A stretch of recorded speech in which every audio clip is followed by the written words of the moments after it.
is the game where you try to fish out what's in the jaws of the great white shark. I'm going for the camera. Made it. But be careful, because if you remove the wrong piece, the jaws will get you. You're out. Jaws. It's you against the great white shark and each other from Ideal.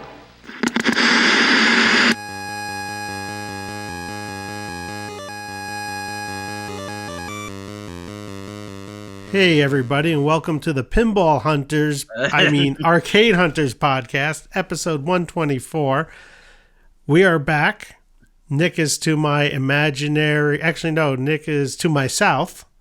South and left, I think, right? I think it's straight south now. Am I further? I'm further west, I think. I'm like... But remember, this when you get up to New England, it curves out a little bit. Ah, I got you. Yeah, so I think it's almost directly south now. Yeah. How about and that? We are going to be talking about the big news, all the stuff about Stern's new Jaws pinball game. I know I've been watching the videos, poring over the pictures, the sheets, everything, and also reading some ridiculous news stuff, which we can get into. Oh, yeah. We've had a lot of stuff to talk about. I mean...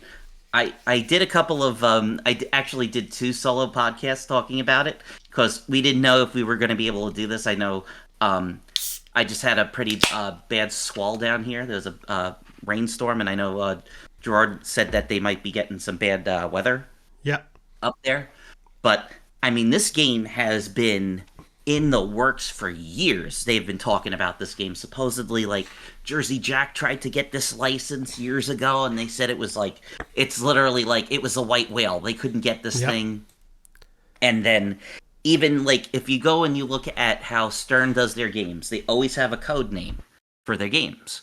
So, pretty much the most famous example that a lot of people talk about is Independence Day. They called it ID4, and then someone at Universal saw that and said, that sounds really cool, and then ended up becoming the tag of the movie was ID4 on it. So when Keith Elwin came out with Jaws, the name of the game, the code name was Orca, which is of course the name of the ship in Jaws. So everybody's like, oh yeah, because they all wanted Jaws. So here we are a couple of years later, and it's the same team, and they're back with the Jaws game. So, go figure. Here we are. Yep. So, do you want to do any catch-up on what's been going on before we jump into the meat of the topic? Or yeah, sure. Go ahead. Yeah, there's a lot to talk about. So, I know I'm going to bring this up. We just discovered this. Back in September, we did a podcast about money and different kind of arcade business models. Yes. And we looked at... That was episode 120, so if you folks want to go back and listen to that one, it's just money. And we covered some of the different models that we've seen, some that we've seen work, some that we feel do not work. And one of the ones we talked about was, is it Rock the Arcade? Rock the Mall. Rock the Mall. Yeah, Rock the Mall in the Rockaway Mall, New Jersey arcade. And we just found out that they are out of business. Yes, but it gets even sweeter. It's very weird. So we were comparing them. I don't know if we talked about it after we stopped recording, but I found out that we went on Google, and I found there was another family entertainment center around there called the Marcade, the Marcade, and Gerard and I are going through it, and I'm just like, dude, they're not even 10 minutes away from each other. Yeah, we looked it up on Google Street View, and we saw that the Rockaway Mall and where these guys are located, they were like in a shopping center with like a CVS or something like that, like kind of like a little bit further south. They were only like less than 10 minutes away. So for shits and giggles, for some reason, the Marcade one, because I favorited them right after the podcast, it's still, like, listed in, like, my previously viewed pages. And I said, oh yeah, they said they're, hey, they wished everybody, hey, happy New Year. And then I said, oh, let's see how Rock the Mall's doing. And I looked at Rock the Mall on their Facebook page, and on the bottom left, it says in red, permanently closed. So, And the reason we were comparing the two was, though, is it Marcade? yeah. Yep, Marcade, their pricing model was more in line with what you would expect from an arcade. The Rock the Mall pricing model was insanely expensive. And then we went through the list of games, and it was a mixture of some really odd games. They're like some real true, like rare games that it's like, holy shit, you have that? But a kid's not going to go there and want to play that. They'll play it once or twice, and then they'll walk away and be like, that game sucks. It's like, unless you know the history. And it was like, I want to say for like an all-day pass, it was like double the price, at least double the price. And it didn't have as much to do as Marcade. And we're like, there's no way. People are not going to go in there and drop, what was it, like $47 for the whole day? It was even more expensive. It was like at least over 50. Because that's what we were doing. We were looking up the prices, and we were comparing it to other arcades. That's where we started. Like, I started mentioning the guy that's over in Wichita. I think it's Wichita, at the arcade, how they did their price model where the pinball was on coin drop, but if you wanted to play the arcade games, I think it was like $10 or $12, and cheaper for children if they wanted to come in and stuff like that. Yep. So So I mean, we called it. We're like, they're not going to be in business for very long, and sure enough, a few months later, they were out of business.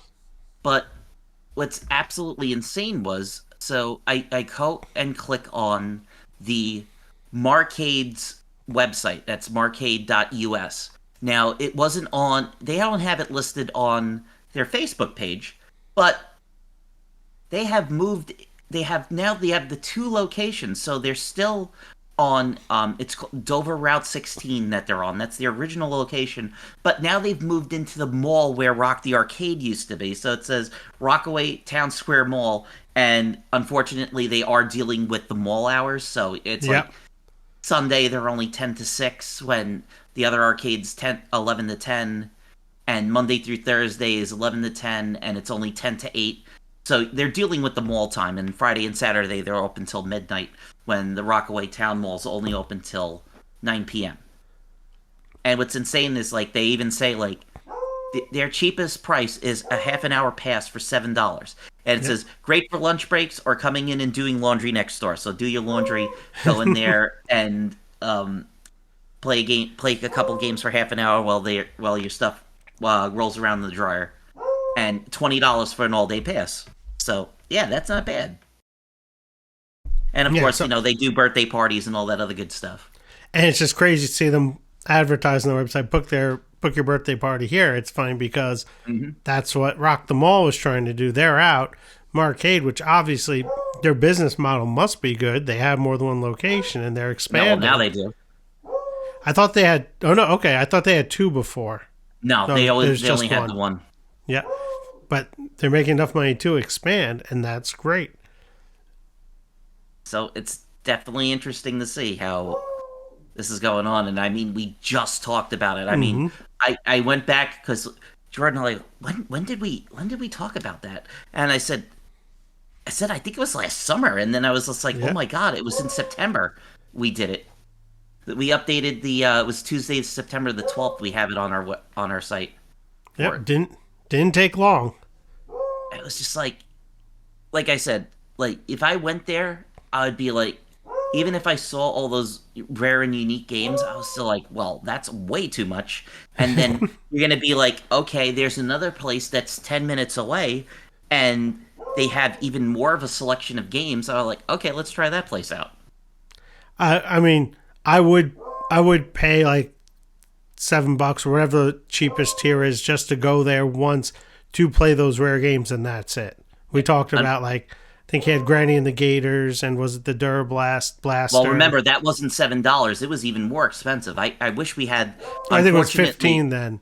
Yeah, it was for like a half 15, hour, something crazy. But yeah, it was like $15, $20 for half an hour, when, they're charging $7 for half an hour. You could just come in and try it out and see if you liked it. Yeah. I'd have gone there once for a short period to play those games, just to say I play them because you can't find them anywhere, and then be done. Yep. And obviously someone's walking around, that's why my brother's dog does the exact same thing. There's probably here's neighbors or something. Mm-hmm. I had neighbors. I say neighbors like I have neighbors. My closest neighbor is like a quarter of a mile away, but here's something in the distance. Absolutely. There's a squirrel in the trees. Yeah. So some of the other news that came out, I'm pretty sure you heard it since you got to listen to all the different podcasts. I didn't get to listen to the Stern one yet because when I tried to load it up, the page crashed on me on my phone. I didn't get to hear the Stern one either. Yeah, that's the one that I want to hear because that's like the official one. That's when they put out their own version of it. But, we have a bunch of other folks that post together quality content, and we're glad to be a part of it. But one of the things that they talked about was that they will no longer make quote-unquote limited editions after the game's launch. And that I know a lot of people have been complaining about stuff like that. Well, yeah, because people that spend a lot of money on the limited edition, and for them to re-release it years down the line, they're worried about it devaluing the originals. But my question is, so that's fine if they're not going to re-release limited editions, are they still going to do like anniversary update editions? Exactly. Or like the Elvira one that just came out, the Blood Red. That's what, and the 30th anniversary, the Jurassic Park.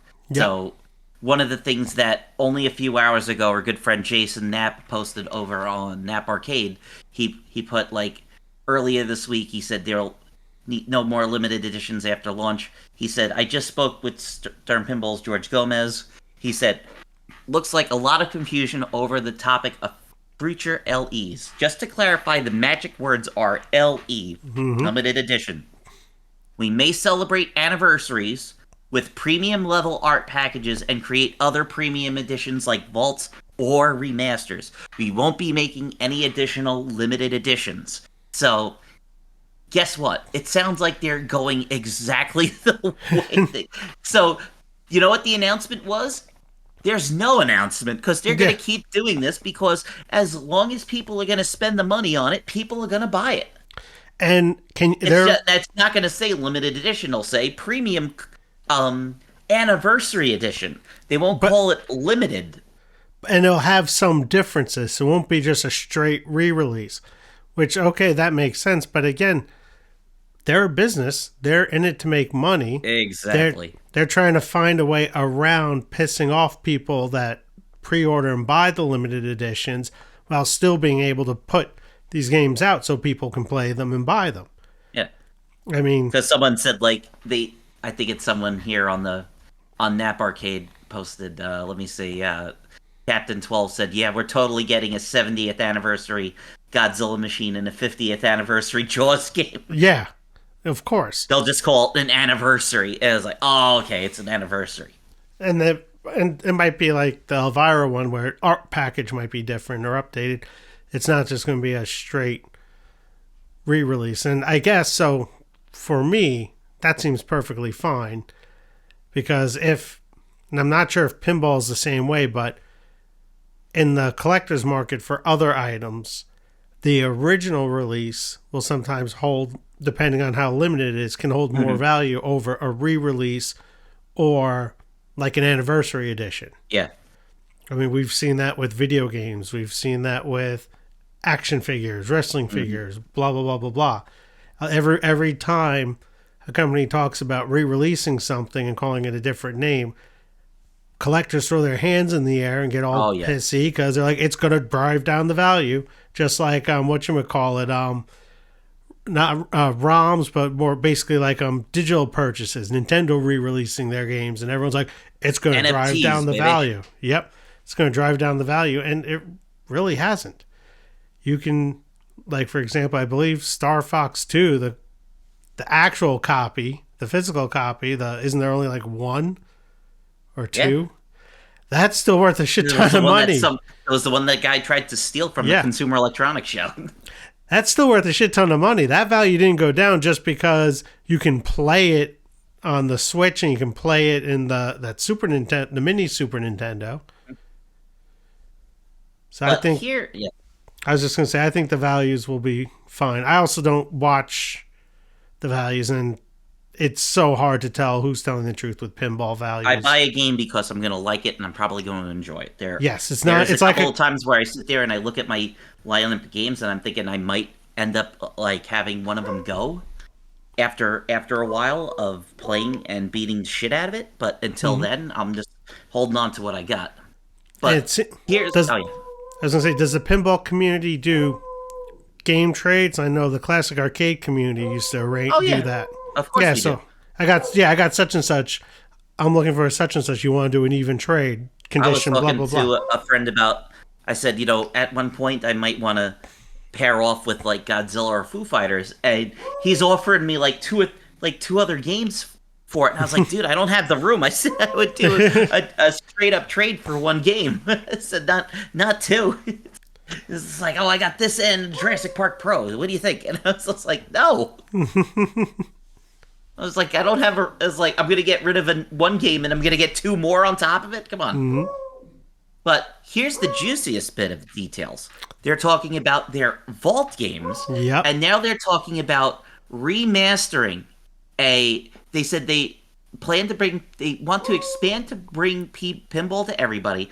So bringing back high demand pro or premium LCD titles. So we already saw that with Stranger Things made a comeback, and as talking with our good friend Marshall over at Little Shop of Games, the premium was like outselling the pro like absolutely insane. Everybody wanted the premium because it had all those extra bells and whistles on there. So there you go. People are going crazy. They want that game. But here's the thing. They've also said remastering older generation DMD titles. Mm-hmm. So we're talking about, hey, everybody's been begging for Tron. I doubt that Disney would ever want to bring back Tron because I really don't think they care about Tron.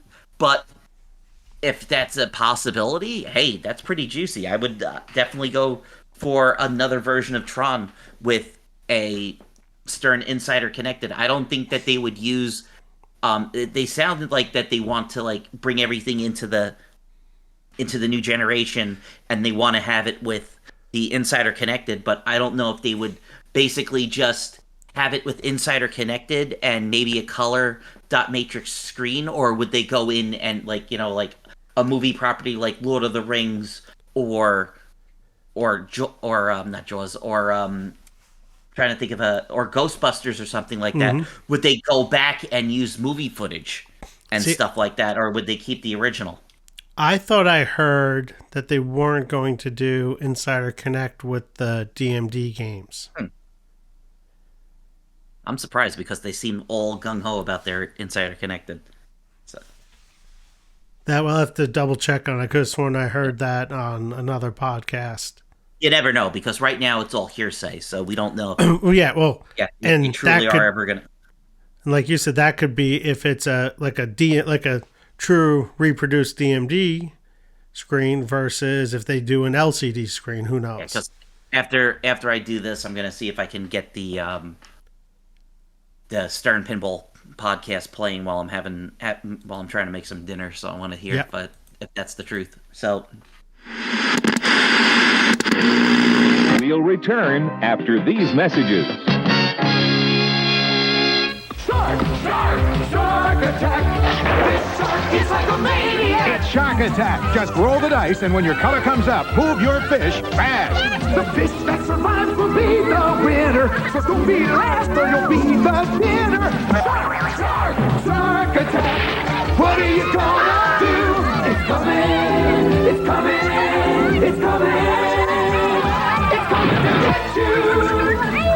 Sink your teeth into Shark Attack. Let's go on. Like we said, this game has been rumored for years and years, and now we finally got confirmation. It's Jaws. Yes, it is. Good old Bruce, he is here. Finally makes his premiere of actual pinball. Now, we've had the ones for Zen pinball. They've had they've had Jaws pinball machines before, so this is the first time that they're doing a real physical Jaws game. Now, unfortunately, a lot of things have happened since this game obviously has been out. Was 78 was when the movie came out originally? I believe so. Maybe 77. 75. 75, yeah. The original motion picture blockbuster. I was watching a documentary that I think it was on one of the DVDs. It's called "The Shark Is Still Working." Yep. And unfortunately, it's older because they talk about the ride at Universal Florida. They didn't talk about how life imitated art and that thing kept breaking down. Mm-hmm. Like the actual shark in the movie. So I actually never got to ride the ride in Florida, but I went over the summer, went on like a Jaws deep dive. Mm-hmm. I read all the books. I even read, there's a book about the Jaws ride where a big chunk of it is interviews with people that worked on the ride. And they talk about how working on the Jaws ride, that was like the spot to be at Universal, to be a part of that crew and everything. And there's even some videos of them doing some after park stuff and just crazy nonsense with it. I watched years ago. I think I wish Kevin Perger would do a new one. He did the Defunct Land episode about it, and everything he said about it was true. Like when you feel that fire, it's so close to you, and if you're sunburned in the park, it just exacerbates it. It makes you feel like your skin's on fire. I remember having that. Like I had my face got really badly sunburned because I didn't put cream on it that day, and I was just like, oh man, that thing hurt. Especially when the shark gets so close to you, and when it goes down, it just shoots up the steam. And I remember my brother was sitting to the left of me. He was on the corner of the boat, and he was wearing glasses at the time, and it shot up all the steam, and he couldn't see anything. His glasses were all fogged up. Now, I'm not going to lie. So what I think is funny with the new pinball game, it's very blue. Yes. Which I like for the water, which I like. And actually, for me, I was watching the videos, looking over the pictures, and it gives me some vibes of the Jaws ride, because that water was fairly blue. It wasn't like in the original Jaws movie where it's almost like a murky green for most of the movie. Yeah, it's like they dumped a shit ton of bromine in this game.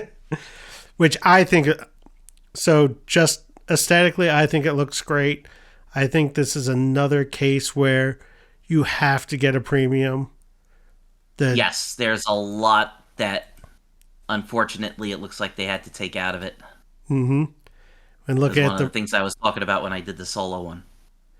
Yeah, it's another, seems like that's been I don't know if it's been a current trend, or seems like it's been a trend with Stern, where it's almost like you got to go with the premium. The difference, it's enough that it impacts the gameplay. Well, it seems for me I'm looking at the picture of the Pro now, and I think for a location, if you're going to be playing it and you're going to be beating the shit out of it, I think it'll be fine. Like I said, Keith Elwin has made some amazing playing games. This one, it's really cool because it's more of a fan layout style game, and this is one of the first times we've seen that from him on it. So I'm kind of excited to see what he's going to do with this. Like Gerard said, obviously it does not have the a couple of key features that the Premium and the LE don't have that are going to add to more of that wow factor, but there's a couple of things in this game that I'm very surprised that they added in, and I don't think I've ever seen before on a real pinball machine, to be honest with you. So one of the things I'd like to do, and I hate doing this on a audio podcast, is talking about the playfield. But if you folks are able to view the playfields with us, I think we'll start off with the premium LE because obviously that's going to be the one that has most of the stuff on it, right? Mm-hmm. So we've got with the premium LE, the top left of the machine has a mini Orca 2 playfield. It's got a little flipper on there, and it's got a small spinner wheel, and it looks like it also has a mini ramp that you shoot up and it goes up and around on it as well. Yep. It reminds me, the main playfield with the flipper reminds me almost of like the Simpsons pinball party couch, where it has that, you have the main flipper, you're trying to get to keep doing loops and hit the spinner and stuff like that. Which, now, I know a lot of people are, mini playfields are kind of the divisive topic, yes. So a lot of people don't like the mini playfields. There's some folks that prefer the faster action when you play a Pro that's stripped down and it doesn't have all that extra stuff. But it looks like the ball leads into like three different trajectories. One looks like it kind of like if it drains down, it just comes right back onto the playfield. Another one looks like it feeds up kind of like a ramp that goes down, and there's a multiplier lane. And that is still present because I'm looking at the Pro and the Premium, the Pro and the Premium, and it has this kind of like an upward feed, like with a VUC, a vertical up kicker. Yep. So on the vertical up kicker, it feeds into this mini playfield, but on the Pro, it goes down the ramp and it feeds the mini flipper that's on the bottom right. So it still looks like it does both. Yep. So probably like one shot will feed the shot that goes to the mini playfield. The other shot does that loop and it goes around into the multiplier shot. So next to it, it's Keith Elwin, and Keith Elwin talks about his kinetic satisfaction. Yep. And that is, we have a bash toy. Now, if you've seen the movie, you'll know that Brody is chumming the water, and he goes, "Hey, how would you like to come over here and shovel this shit?" Like that. And they got the white plastic pail bucket with blood all over it, and underneath it is a ball that you can smack into. So think about if you've played the premium and the limited edition of Iron Maiden. So it has that ball that you're going to bash on it, and every time you bash on it, it's going to wiggle that bucket. Now, you're probably saying, it's a bucket. Who the hell cares? Because the bucket feeds one of the other playfield features, and this is the one that I'm shocked to see made it on the Pro, because I thought they would strip this out. Yeah. What do you think? So that is the chum line. So tell them about the chum line there, Gerard. What? Trying to bring it up. Trying to get my... So the chum line, that's the one with the red lights. Mm-hmm. When there's more blood, they light brighter red. Yep. Oh no, I'm sorry. That's something I'm talking. The chum line, that's the fin. The fin that pops up and goes, and you have to bash the fin. You have to chum to get the shark. And it also, and they changed the colors on it, so it has like a blue and a red on it, and it looks it literally looks like there's blood in the water. I don't know how really cool that this is what we're getting with the new generation of LEDs. It's so cool that they can do this. Yes, that's what I was referring to with the bloodline. Mm-hmm. Yeah, the chum line. So it's got a blood effect to it, and the shark flipper. The shark dorsal fin pops up, and it goes back and forth on a track. So I thought, okay, if it's going to be like that on the Pro, it's going to be like the Mick on a stick. So it's always going to be up. But no, it goes down into the playfield. So they have that on both the Pro and the Premium. And I'm very surprised they put that in. Yep, I'm surprised that that's not static on the Pro. Also, it pops up it's like a combination of smooth and quickly if you watch the video. Mm-hmm. It's very reminiscent of the fin popping up in the movies. I was also thinking that, okay, maybe they'll just have like one or two pop bumper, one or two caps, kind of like like what they did on Cactus Canyon. Yep. Because like he put in also with like it's like a Cactus Canyon because he's got the two the stoppers that hold the ball. So if you played Jurassic Park, you know how the stopper comes up and you time your shot to shoot the bad guys on it. So it's gonna have it where it says harpoon ready on it, and it's gonna pop up that slingshot, and then the target's gonna move around, and you'll hear the character that's Hooper. Hooper will scream out, you know, fire the harpoon like that, and you got to shoot into it. So voiced by Richard Dreyfuss. Yes, we didn't get to say that Richard Dreyfuss has lent his likeness and his voice to do the stuff in it. So very surprisingly that he does. Is it Academy Award nominated? I think at least, right? I think definitely nominated. I don't know if he's won anything. I got to see if he's got any awards, but that we'll do that for another time. It also looks like in the center of the playfield. So it's him and Robert Shaw, who of course was Quint in the game. Now, unfortunately, the estate, the family of Roy Schneider, who played, or Scheider. Is it Schneider? Scheider, because it's not Schneider. There's no N in it. So Roy Scheider's family has not used his don't want to use his likeness after he's passed away, unfortunately. So he will not be appearing in the game on the playfield.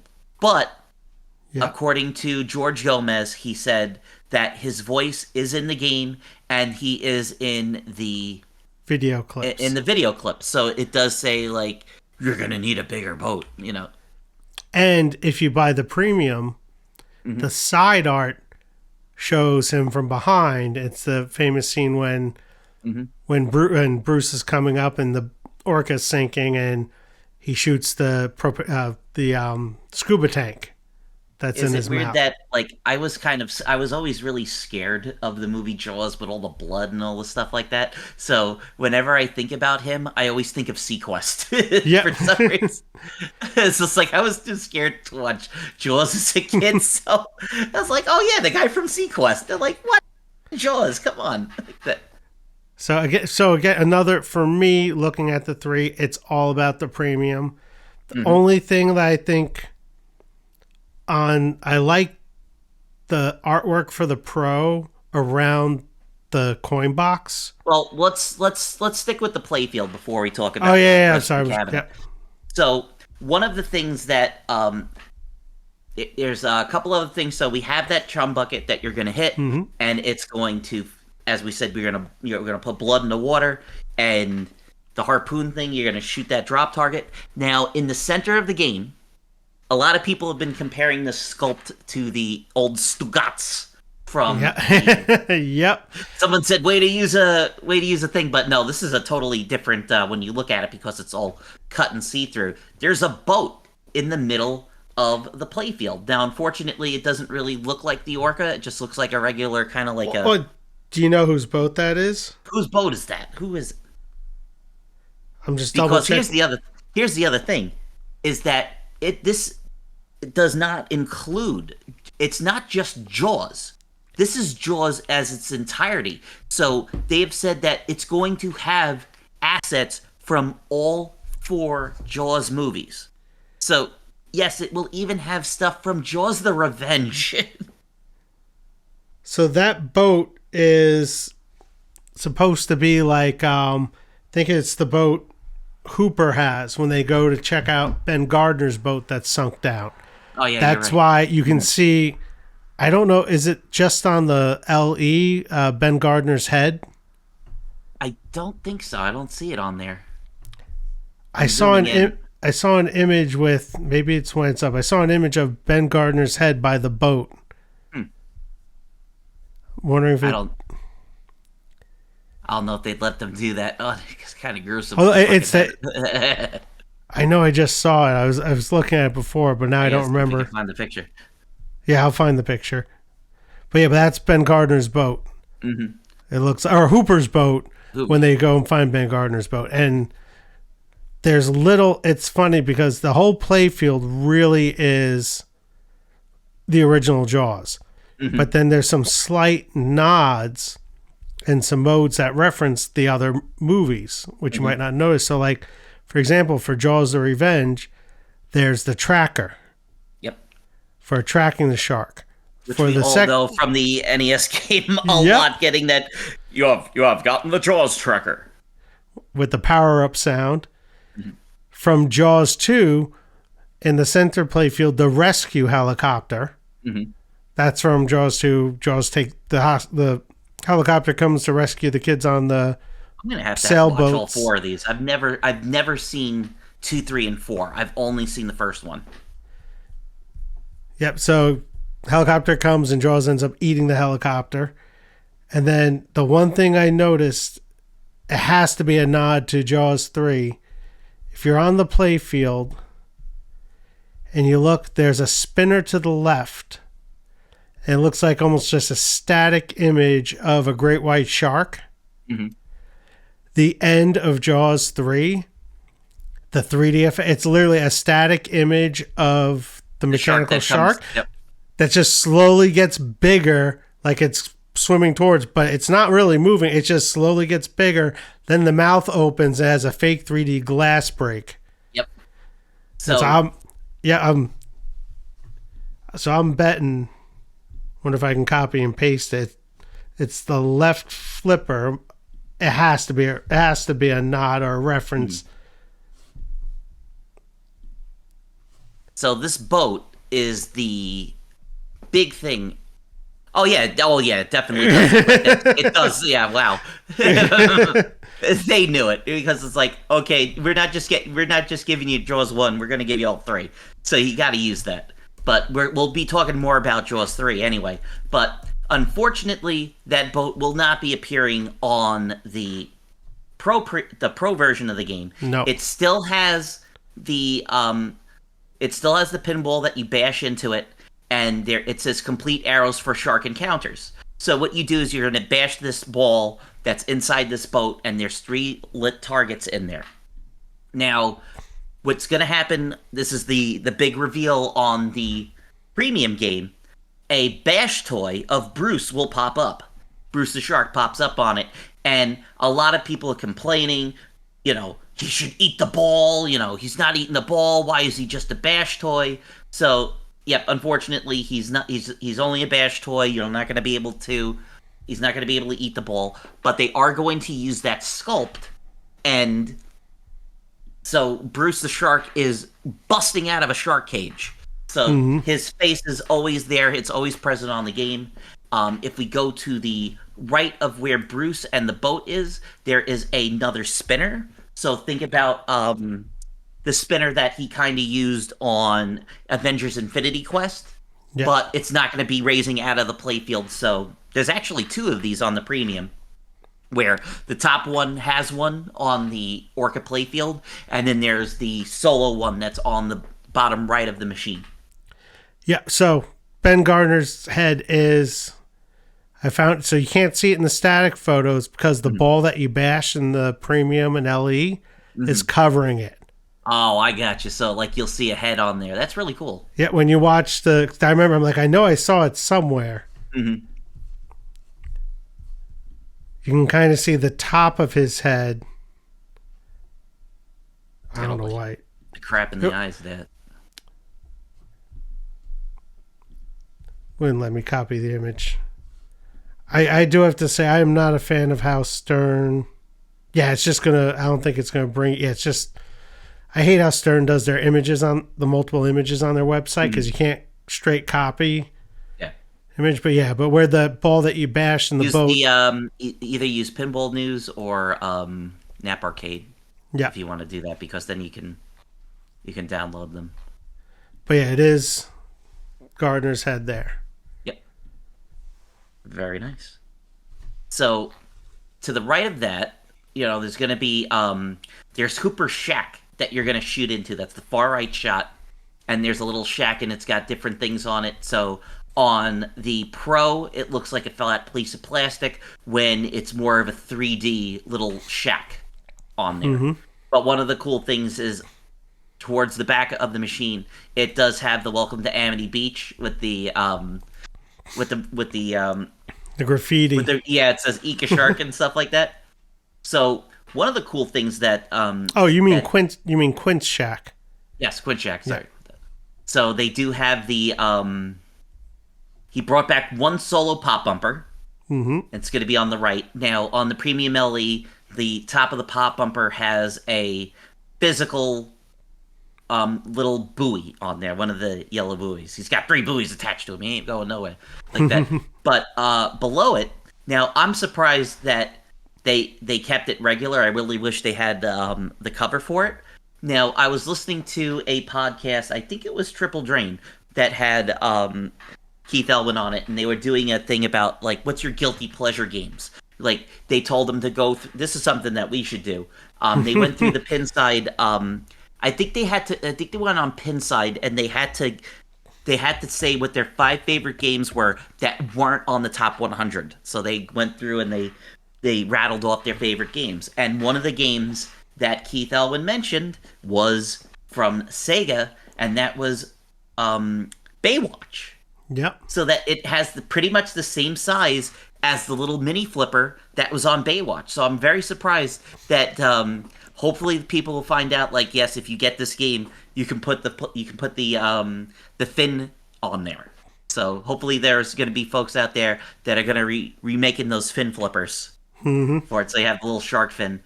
So that little thing on there, I saw something on Keith Elwin's Facebook page, and I don't know if they said anything about it in interviews, but it sounds like when that ball comes down that one ramp, right? Now, this is present on both the Pro and the Premium, so it sounds like you'll be able to do this on both versions of the game.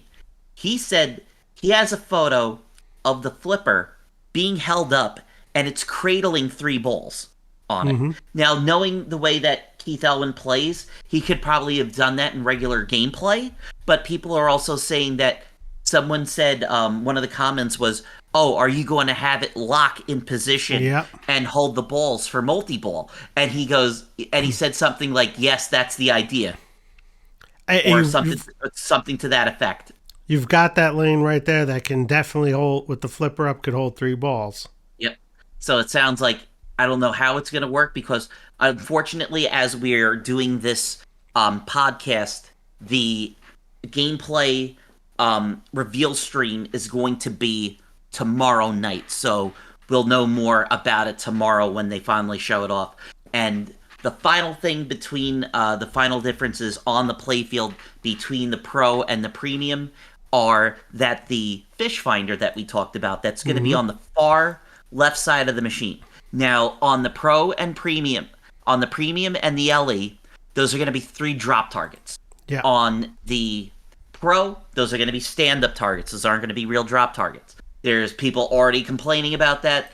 It's kind of weird that drop targets have become like a premium for Stern Pinball. And I know that's a lot of thing that people complain about with Stern. Like, come on, it's a drop target. It's classic pinball, and it's something that, like, that even like Gary Stern likes, where he talks about having that physical satisfaction that sees that you change something in there. So I'm kind of surprised they didn't do that.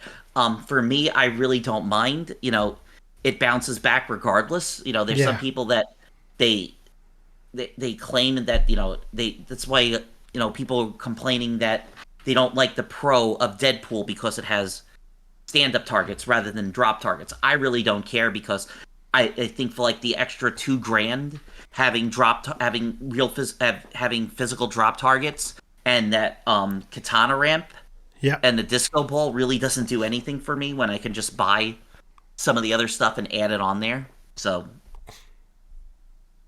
like I said, the other thing that we have to talk about before we, I guess, let's talk about the bottom one. Is one of the things is that he has a ball save on there. So there's a tiny little peg on the right side of it, and if you bump the table, you'll be able to save that ball. Kind of like the narrow escape in Indiana Jones. So they brought that back. I think that's really cool that they haven't done that in a very long time on a Stern game. So that's something that's definitely going to be taken out during tournament play. They'll probably just have like, Yeah. it's like, nope, you ain't getting that back. Now, So, yep. do you want to talk about some of the teased features that are upcoming for the game? Yes, let's talk about them. So you have, if you next to where you scan in for the QR code, there's a shark tooth, and supposedly there's a way when you play and you scan in, you can keep count or track how many shark teeth you collect.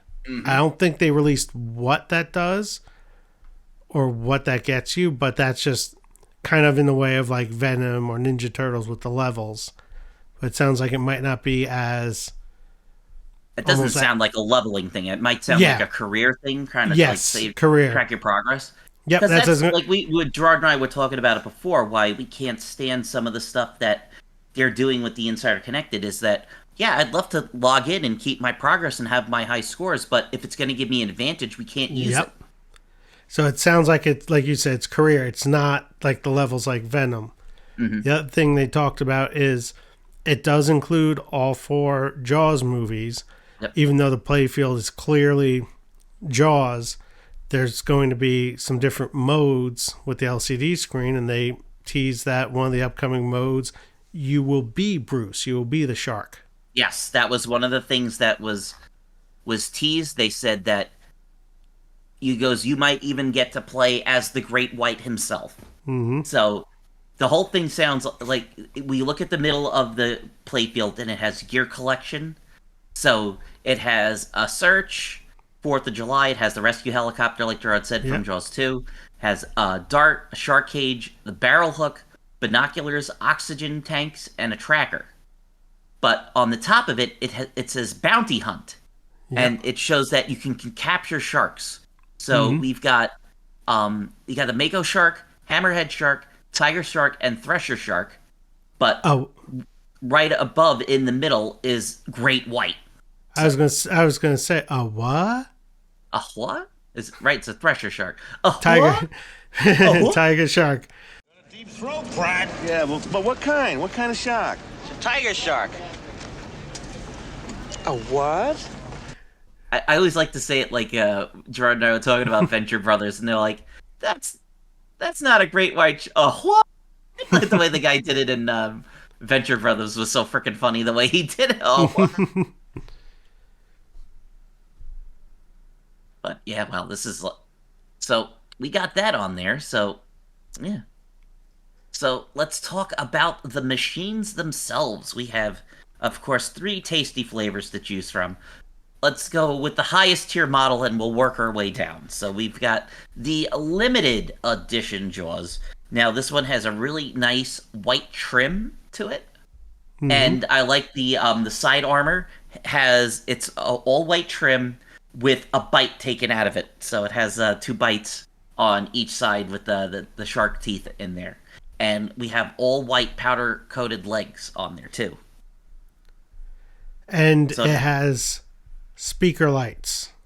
Yes, first time that they've done this on an LE, considering how expensive these games are. I can't believe that's something that they haven't added in. So yes, they have added in a speaker light kit to it. Now here looks like what looks really cool from the videos that they've showed off.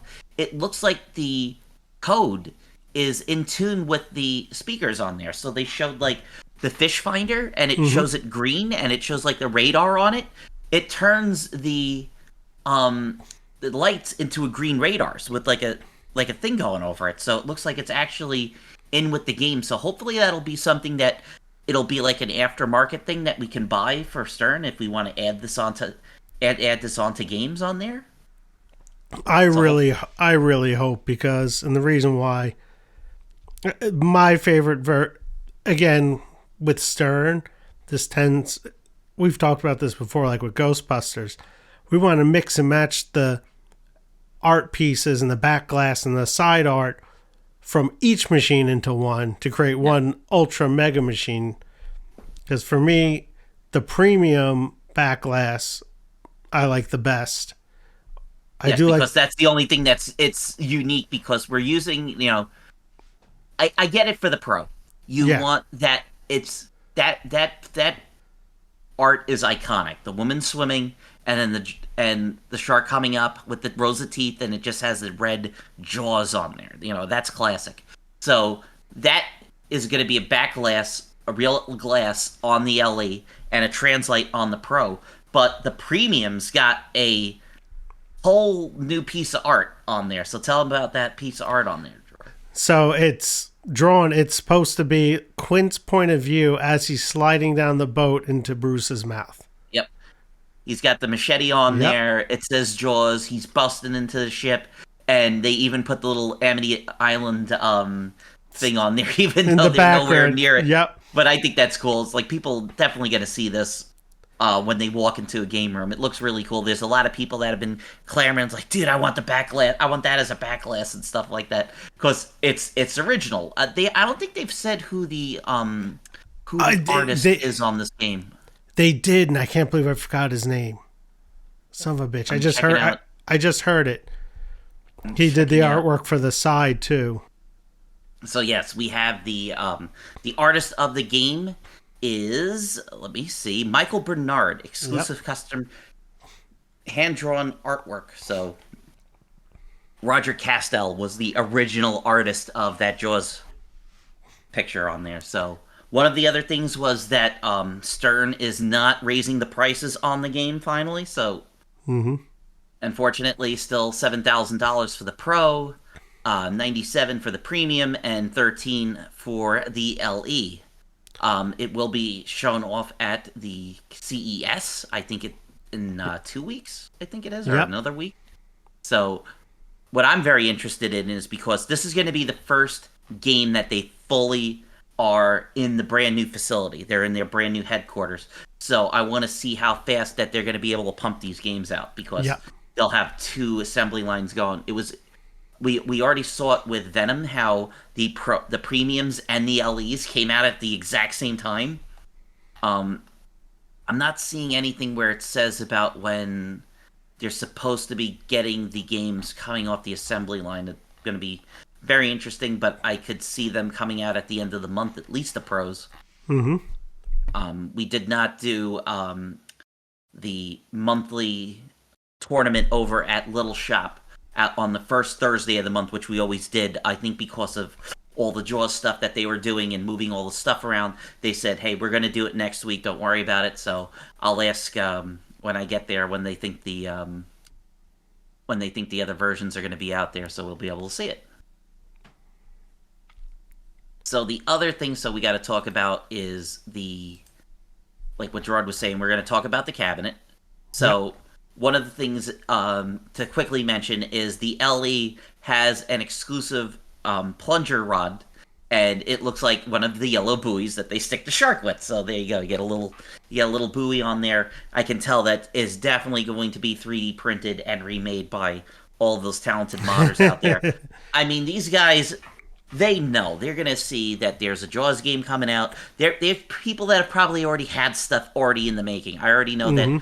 Like, I think the guy over at Rocket City Pinball already has a custom start button made up. I mean, people don't wait for this. It's like, they're like, okay, what's the rumor? And it's like, yeah, it's going to be Jaws. They're already out there making, like, toppers and stuff like that for the game. It's pretty crazy. So, I would say the Pro and the LE almost have the same exact sides. So, we've got on the, well, no, not really. So, the Pro side. The Pro has it's Bruce about to attack Hooper in the shark tank, in the shark cage. And then the side of the back box, it's the buoy with the fin going by, the buoy from the opening, the one the girl clings to. And on the limited edition, which is funny, I don't care for the side art of the limited edition. It's like it's Hooper's view. You can see the shark cage is bent open, and you just see Bruce's mouth opening, about to grab the shark cage, and it just looks very plain. My favorite for the side art is the Premium, because you actually have Roy Scheider original art. It's from the back, so you don't see his face, so you can get away with it. And for the back box, the side art is the classic poster art of the girl swimming. That's how they did what was it, Godfather. They couldn't get the guy that played Fredo. Yep. There was something with the likeness rights for it, so they just they did the silhouette of the two people in the boat and the one guy with the gun pointed towards him. And I wish we could mishmash. Premium is the one I like the artwork the best, but I wish it had the powder white coating side rails and legs, because that looks awesome on the limited edition. Yeah, that obviously you could do aftermarket, so I guarantee people are going to do that. Because you still, like you said, the side, I still think, the premium, I think, is the way you want to go, because it's going to have that extra stuff. We have to see about how it plays, if that mini playfield is going to be a hindrance to it, or if it's just going to be like more faster action. It was the kind of thing like when Black Knight came out, when Sword of Rage came out. A lot of people complained, it's Black Knight. Every Black Knight had an upper playfield. Yep. You're going to take the upper playfield off the Pro. What's the reason to have the Pro? And then when the Pro came out, we were just like, wow, this game's fast, this game's brutal. And then when you play the premium in the LA, you're up on the top playfield too much. It's like, this is boring. So you go from one game being too slow and the other one's almost too fast. So go figure. I know a lot of people are into pinball. There's a like a niche group that sometimes prefers the Pro models because of the speed. It's faster without having the upper playfield. I'm the type of person where if I'm paying the money, to me, it becomes two different games. I want the game that has everything. Yeah. Or I want to play the game that has everything. It's very, we're more pie in the sky.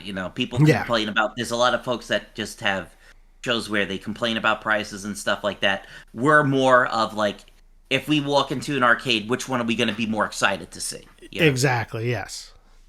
I definitely think, like I said, the Pro is going to stand out. You've got that blue color. It's got the classic poster on there. That's the one thing that I constantly complain about with James Bond, is that it doesn't even say James Bond. It just says Dr. No. Yep. And if you don't know what James Bond is, then that was like, there's a reason why they made a sticker for it that says James Bond in Dr. No. So it's like, it's a James Bond game. Okay. And it's like, fun. It's Jaws, regardless of how you see it. It's funny, some of the podcasts I've been listening to and some of the things I've been reading online, the thing they've been complaining about the Pro is how you see Bruce the whole time. It's static, it's him busting through the shark cage. But looking at the art style, the fact that the Pro uses the poster art and everything, clearly for the Pro, they're gunning for locations. Yes. That's Pro, the whole thing for a Pro. Yep. It's just like, we want to get eyes on this product. So they said, we're going to put the most iconic, we're going to have the iconic, poster art that everybody knows. And I guarantee someone's going to go at, like, if the premiums, they're going to go, where's the shark? Because it's not going to have them. And they're going to be like, oh yeah, you have to bash into the boat and then the shark comes up. So this is definitely like, oh, where's the shark? Oh, there he is. So, you have the iconic poster art. You have a nice blue picture of the shark about to bite the shark cage. The shark is right there. The toy's right there on the playfield. Clearly, that's what they're going for with the Pro. And it sounds like a lot of locations tend to get the Pros because there's less mechanical stuff, less likely to break. And also $2,000 cheaper. Yeah, $2,000 cheaper. So that's a lot less to turn a profit. The whole thing, I think, for me, it's going to be that mini playfield. How is that going to affect the speed and the gameplay? It'll be interesting to see, because, like I've said, I'm very fortunate that I get to go to the little shop and they have the games out there to play. So, knowing my luck, I guarantee that there's not going to be any limited editions of this game. They're probably all going to be gobbled up. So, you're going to have to wait for whenever the premiums come out to experience what, quote unquote, the full version of the game. Like I said, Gerard and I was saying, like, if we could mix and match games, so it'd be like, man, I want the boat where Jaws pops up, but I don't want the mini playfield. So it's like, so then, like, we become like, oh yeah, we can design a better game than Keith Owen, but it's just like we said, we haven't gotten a chance to play the game. No one has. It hasn't. it hasn't made it out to like the trade shows, so we'll wait to see what folks say at the trade shows and what they'll say for the other thing. What I was very surprised with on looking at the premium is that it has side rails on it. It covers, it protects the art. I'm very surprised they did that because they have never done that on any premium game. This is the first time that it had that on there. I'm very shocked to see that.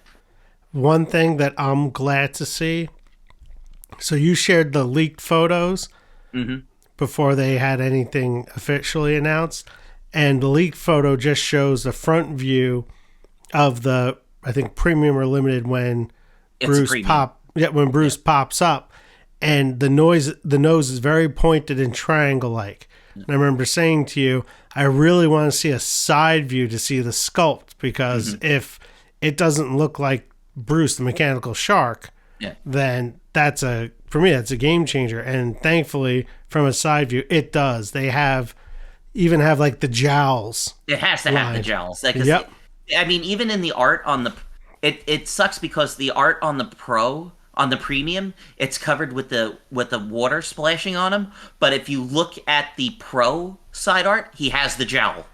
Yep, and the back glass for the premium has the jowls. Yep. And the toy on the pro has the jowls. The only downside to the toy is it's very bright and clean.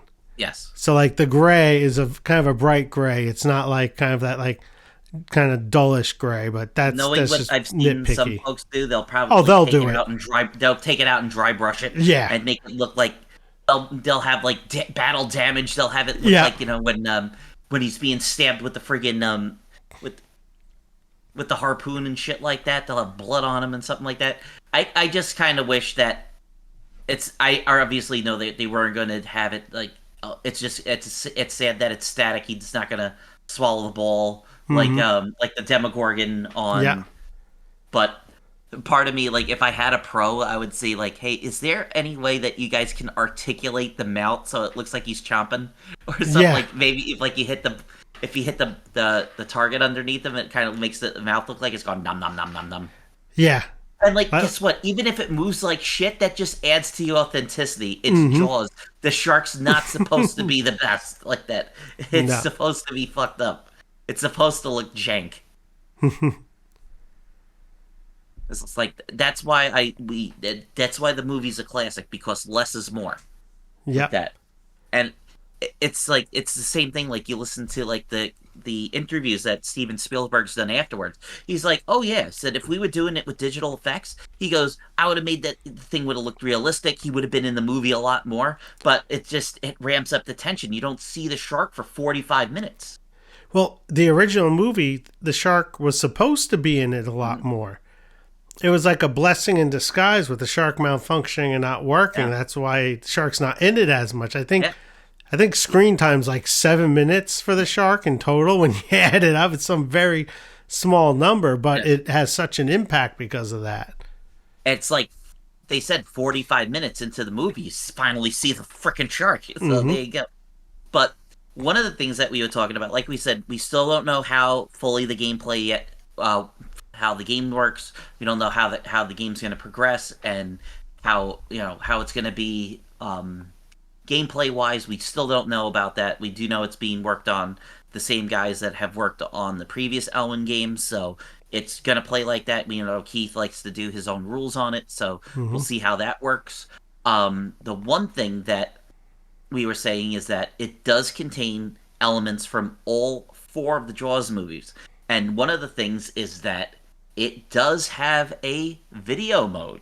So a lot of people are saying, will this be the first quote-unquote 3D video mode? Are they going to have it based off of Jaws 3D? So it's going to be very interesting to see how this is going to work out, how the video mode works. So we have to wait and see. Like I said, tomorrow is when they're going to show it off. We'll probably talk about it on the next podcast, what we thought of the game, and hopefully by the time we do the next podcast, I might actually have my hands on the Pro, so I'll be able to tell you what I think about it. Yeah, I probably won't get a chance to play it until the spring. That's my guess. I don't think there's any places near me that are going to get the Pro. I could And potentially see. Considering you're up there in the like the New Hampshire area Yeah. with all like the beaches and stuff like that, this is like the perfect kind of like beach arcade game to get. Yeah, and those arcades don't open until the summer. Exactly, and a lot of them don't spend the money on a brand new Stern, unfortunately. They do, and then they let it fall apart. Of course. But so, I could. If Gerard tells you that the games are there, go and play it, because by the time the summer's over, they're going to be broken now. All hell. I could potentially see FunSpot getting it for their Pinball Outpost, the premium. Hey, talk to Dave, right? And most likely when I'll get to play it in April when I go to Pintastic. Mm-hmm. Yeah, they've already said that it's going to be all at the shows. They're going to get them ready, so they're going to have those show games being built. So, very excited to see.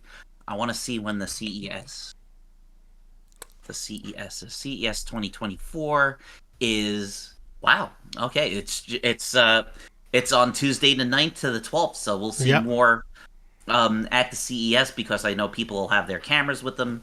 They'll have their phones with them. They'll take some videos, because we always know Stern is there. They're showing off in Vegas. And hey, who knows? Maybe if you're over at the Pinball Hall of Fame, maybe they'll bring one over there. I don't know. I'm not. That's not a guarantee. But they like to do stuff with the guys from there. I wouldn't be surprised if they don't do anything with them. I love the little plaque for the premium edition, where it shows Bruce in the ship and Quinn about sliding his mouth. Yep. That's something I wish they still did. That part scared the shit out of me with the. I was like, oh fuck! I was like, okay, I'm not watching the rest of this movie. No, the only thing that scared me was Ben Gardner's head popping up. Yes. With the missing eyeball. That was the one scene that scared me when I saw it as a kid. I used to watch the movie. I taped it off TV and used to watch it repeatedly. That was like, they said, I forget the name of the woman that was the editor of that. She goes like, I knew I got them when we watched it. We were sitting in the back of watching the preview, and the whole audience like leapt like 6 feet out of their seats, and she's like, I got them, like that. I think there's a story about when it was in theater, Steven Spielberg telling George Lucas, come watch it. Come on, just come duck into this theater with me. It was purposely to see that part. And when the head pops up and everyone screams, supposedly, I think it was George Lucas said Steven Spielberg was sitting there giggling like a schoolgirl. Yeah. That he made everyone in the theater jump. Mm-hmm. And they said something like on the documentary that I watched, they did it in a pool. Yep. They had like a piece of the boat. They sunk it in the pool and they made it all murky. And it wasn't actually, I forget who, it was a body double that was swimming there. And then they had the head pop out and they said we had to shoot it just a certain way. And like, holy shit, like that. And then they put it in there. They said, yeah, we're going to get him with this. Yeah. And definitely we're going to see that in the game. I'm telling you, if you go to Stern's website, you watch the 5-minute video, that's where I saw when you bash that pinball. And I'll have to watch it again. It slides up and you see the head. That's where I saw it. That's why I'm like, I'm looking at the pictures. I'm like, I know I saw Gardner's head. I know I saw it. It's like, oh, I see the top of his bald head right there poking out. One of the things we got to do, like if we ever do a video podcast, we'll have to do that and point that stuff out. But yeah. It's an audio podcast, so I think we're looking very like every game when it comes out. I want to play every game that comes out. I don't play pinball companies. I play pinball machines. So I'm looking forward to seeing what they're going to do with this game. Like we said, we still have to figure out how the gameplay is going to be. I mean, it looks like a fun shooter. A lot of people, it's a fan layout. I was like, dude, there's a reason why fan layouts have been so beloved. That's why, like, I still love my Attack from Mars, Revenge from Mars, and Medieval Madness. There's a reason why they're so popular. Like, look and see, they just came out with another freaking version of Stranger Things, which is Fan Layout City. So, guess what? There's a reason why it works. It's for everybody. Everybody can play it. Yep. And this is a theme that people have been clamoring for years, so we finally got it. So, Gerard, is there anything you want to leave off for the kiddies out there? Nope, just I'm very excited to play it. I could see myself owning one of the, most likely the premium, eventually one day when I have the room. Room's the biggest factor. And I love the colors. I love the blue. And even with the fan layout, and seeing like the Amity in the background and Quint's shop and everything, it even reminds me of everything I've read and all the videos I've watched of the Jaws ride. Yep. It has such a amusement park feel to it that I can't wait to get out there and play it. Yep. You could definitely see this at, like we said, we could see this game being at an amusement park at any of your beachside arcades. So yep. We'll wait. Universal Studios. Oh, of course. There's a reason why they work with them, because they know that they're going to get, ever since like they did, hopefully, we were all complaining with Jurassic Park when it came out because you got one actor and you had all the dinosaurs. But so it's nice that it seems like they got a little bit more with this one. Obviously, Roy Scheider's family was very protective of his rights after he passed. I mean, it was the same thing after Raul Julia passed away. So I'm glad to see that they worked something out. They're able to have him in the game, because you kind of need Brody in a Jaws game. It just stinks that he's not like fully featured, face first on the machine. He does have he has his back to everybody. Even on the playfield, he has his back turned, pointing the gun on there. So yeah, I'd say the only gripe I have, and a few other people have shared this, if you don't have Roy Scheider's likeness, then why have Quentin Hooper in the center? Why not just have none of them in the center? Because it just kind of stands out. You do see it just stands out. The only, like, looking at the playfield, there is no Chief Brody. Yeah. At all. Because like the back, now that I'm looking at the flipper, it's the back. It's it's Quint. Yeah, it's Quint. The only he's on the side art of the premium, and he takes. You can tell they really want him in it, and he takes prime real estate on the premium on the side art, which, again, just another reason to go with the premium. Yep. So, once again, Nick and Gerard from the Arcade Hunters. As always, you can find us on all of your favorite social media sites, the TikTok, the X, or Twitter, whatever you like to call it, the Facebook, the Instagram. Once again, I know our friend Jake Danzing was complaining that... don't ask me why on Facebook people find the page and not they find the group but not the page. Like we had an Arcade Hunters group that you had to get like a special invite to, and he's like, I keep getting that. I was like, no, it's facebook.com/Arcade Hunters or the Arcade Hunters. I said, just type it in, you'll be able to find it. Look up for Arcade Hunters, you'll find us. We're on there. You don't have to have administrator access to get into it. We're open for everybody. Yep. No paywall. Nope. We don't paywall the content. I mean, we do have did we have Ko-Fi for a while? I think we did. We have Ko-Fi and stuff for like donations and stuff, but we don't have a paywall. Yeah, we don't do any of that. All the information's out for you, and like we said, we're gonna start putting more of these stuff on YouTube, so if you want to listen to it on there, like I said, it's all supplemental content. We don't really care if you listen to it or not. We just do it because we like to do it. It's fun to bullshit, because I'm all the way here in Tampa. He's all the way up there in New Hampshire. You got two different things of weather. Right now for me, it's 63 degrees, and I don't know what it is for you over there. So they're predicting 6 to 10 inches of snow. Usually when they say 6 to 10, it's more like 10 to 18. Yeah, so for me it's 63. It was it was like 75 today. I actually had the windows open while I was cleaning today, so it was nice to have a little bit of a breeze in there. It went from like 40s last night, and then like high 30s this morning, to almost like 20s in the afternoon. It does the opposite of what you would think it would do. Sergeant Stiffnips reporting for duty. So, once again, I'm Nick from the Arcade Hunters. We want to thank you all very much for taking the time out of your busy day, listening to us wrap around this Jaws machine, and we'll see you later, the next time, on the Arcade Hunters podcast. Take care. See ya.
You know what you should do? I don't know if it'll get us in trouble, but I found the commercial for Shark Attack, the old Board game? board game. Shark Attack, Shark Attack. The shark eats like a maniac.